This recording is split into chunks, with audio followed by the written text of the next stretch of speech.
গভীর বনের ভেতর খুব সুন্দর একটা পুকুর রয়েছে। পুকুরটি খুব ছোট। বনের মাঝে আর কোনো পুকুর নেই। পুকুরের পানি খুবই স্বচ্ছ আর পরিষ্কার। বনের সব পশু পাখিরা এই পুকুরে এসে পানি পান করে তাদের পিপাসা মেটায়। আবার তার প্রতিদিন একবার না একবার সকলে একসাথে কথা বলে। একদিন বনের রাজা সিংহ সে এসে সবাইকে জানিয়ে দিল, আজ থেকে কেউ এই পুকুরে আসবে না। তারপর থেকে যেই পুকুর পাড়ে আসলো দেখলো সিংহ বসে আছে। তার ভয়ে কেউ আর পুকুরের পানি পান করতে পারলো না।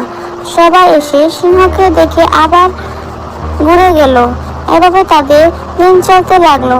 একদিন তারা সবাই মিলে সিদ্ধান্ত নিল তারা সিংহকে মজা দেখাবে। তারা কি করবে ভেবে পাচ্ছিল না। এমন সময় শিয়াল বলল, আমরা এই বন ছেড়ে লুকিয়ে থাকবো, দেখবো সিংহ একা কি করে থাকে। এরপর থেকে সবাই এই বনের অন্য প্রান্তে চলে গেল।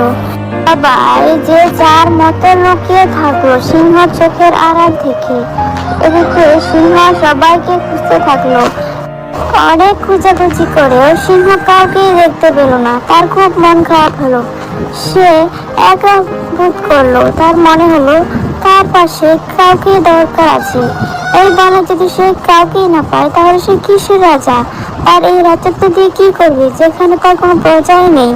এরপর সিংহ তার ভুল বুঝতে পারলো আর সবাইকে ফিরে আসার আহ্বান করলো। সবাই ফিরে এলো আর সিংহ সবার কাছে মাপ চেয়ে সবার বন্ধু হয়ে গেল।